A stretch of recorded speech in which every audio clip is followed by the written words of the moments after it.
Being the largest metropolis in Southeast Asia, Jakarta is also the city that is sinking the quickest.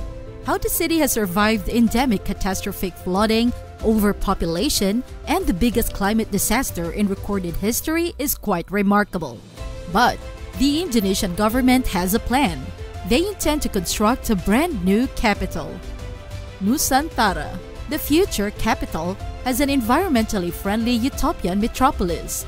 We'll be exploring all the interesting details of this future megacity in today's video. Welcome to Unleash Billions, the channel dedicated to exploring the lives and business strategies of the most successful entrepreneurs and business leaders in the world. So join us as we uncover the secrets of the billionaires and learn how you can unleash your own success. Let's get started. East Kalimantan on the island of Borneo is the location of the planned new capital of Indonesia. The Javanese word of Nusantara, which means archipelago, is a reflection of the country's rising goals for economic and geopolitical power projection.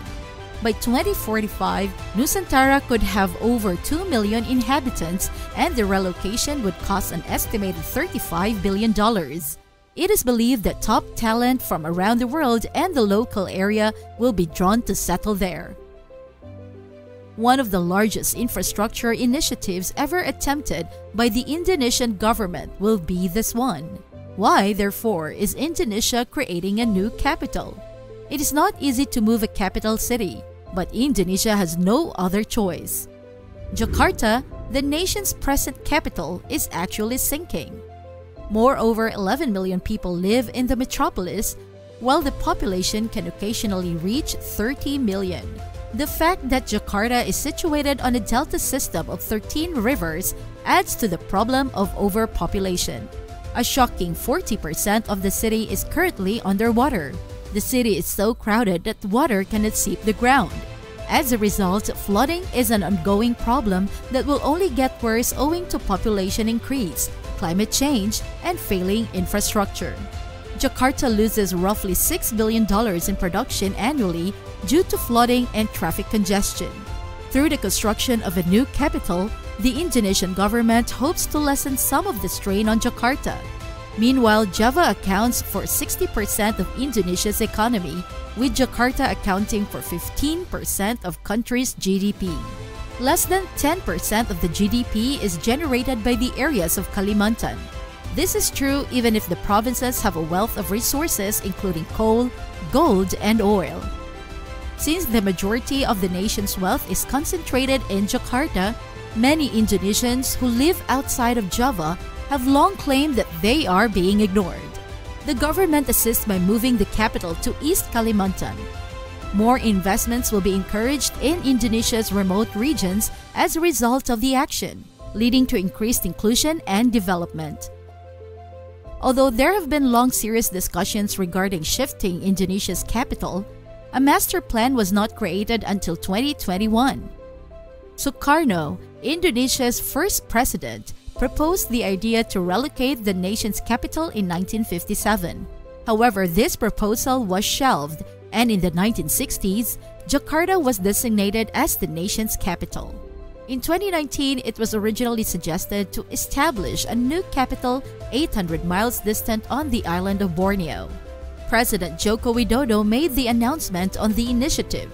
He said that the new capital's move was necessary to solve Indonesia's economic inequality and to lessen the strain on Jakarta and the island of Java, where it is now located. Soon after that, the Indonesian parliament passed a law that would let the move happen.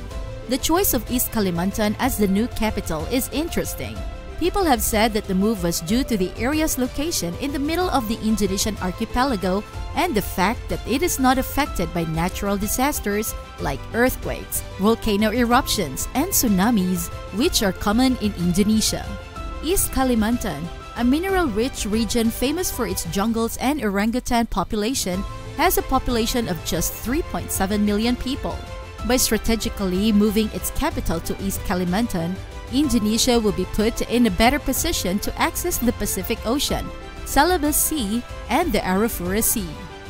It is no secret that Indonesia wants to leverage its advantageous center location to establish itself as a powerful Indo-Pacific nation.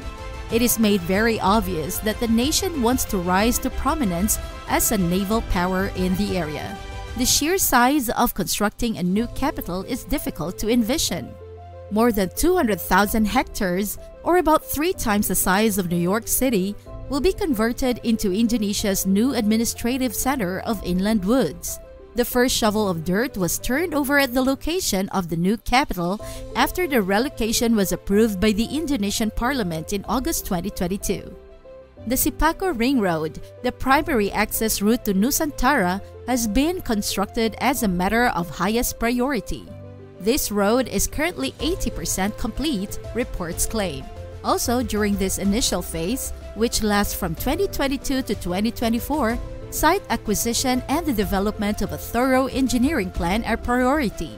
The Indonesian Public Works and Public Housing Ministry has allocated $350 million toward this first phase of infrastructure.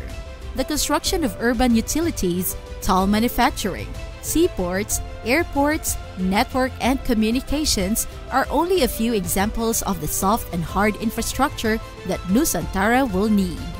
This will be accomplished gradually, beginning with the Presidential Palace, the main government building, the housing areas for government employees, and the military and police headquarters. The new capital has high ambitions, such as fostering inclusivity and economic equality. The goal of Nusantara is to obtain all of its energy from renewable sources, and the majority of its citizens must travel by walking, cycling, or public transportation. The new capital will be developed into a super low-carbon hub that will support the technology and healthcare industries and encourage sustainable growth outside of the Java Island. In other words, Nusantara will be a smart city which integrates information, communication, and technology to boost productivity and deliver higher quality public services. The creation of the new capital requires significant investment, which offers numerous prospects for foreign enterprises. A little less than 60% of the $35 billion required for construction will be provided by the Indonesian government, with the remaining money coming from the private sector.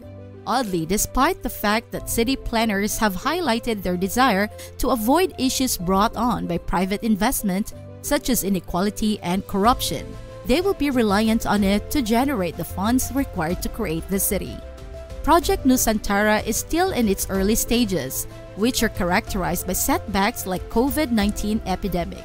With such lofty objectives for the future capital, some believe it will be difficult to achieve them. For instance, although building has only just begun, the government wants to move the Presidential Palace and other offices to the new capital in the first half of 2024. It is said that Japanese investors were confused when they arrived at the building site in late June 2022 because there wasn't much there besides trees and a white sign that read Nusantara Ground Zero. Soon after, they stopped sponsoring the initiative because they felt it lacked a clear vision. As a result of Japan's withdrawal, the government is reportedly looking to China as well as countries in the Middle East such as Saudi Arabia and the United Arab Emirates. The planned location of the new capital is not far from the Mahakam Lakes, a stunning region rich in peatlands and home to the critically endangered Irrawaddy dolphin. The intense haze that frequently blankets various portions of Indonesia is primarily caused by peatland fires. Fire danger is therefore quite real in the area.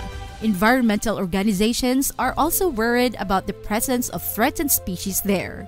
Only in Kalimantan can you see orangutans in their natural habitat. Some people are concerned that the new city will encourage the growth of palm oil plantations and logging in an area that is home to a wide variety of animals and lush rainforests. Concerns have also been raised by groups representing Borneo's indigenous people, who fear for the future of their home and way of life if the plan goes forward. Indigenous people are worried that their villages will be destroyed by the government. Since the government doesn't recognize ancestral land claims, there is no way for indigenous landowners to get paid through the law. Indonesia is not the only country whose capital has moved. Brazil, Pakistan, and Nigeria have all moved to cities that were just planned and built. Egypt is currently constructing a sizable new capital city to relieve the strain on Cairo, which is already overcrowded. Building a new capital from the ground up has an extremely low success record thus far. For instance, Brasilia increased segregation, and Naypyidaw, Myanmar, is now deserted and resembles a ghost town. Nigeria accelerated its urbanization, but because it was unable to come up with a plan for cheap housing for its citizens, additional slums were eventually built. Above all, the British Empire changed Calcutta to Delhi as India's new capital in 1911. The city currently has the worst air pollution in the entire planet. It is likely that many nations will join the trend and build new capitals in the future to relieve the strain on their currently crowded capital cities. Hence, Nusantara could serve as a case study for other nations considering moving their capitals, either to find solutions or to learn lessons. Thanks for tuning in to another episode of Unleash Billions. And if you haven't already, remember to subscribe and hit the notification bell to stay updated on our latest content. Remember, success is within your reach, so unleash your inner billionaire. Until next time, we'll see you in the next video.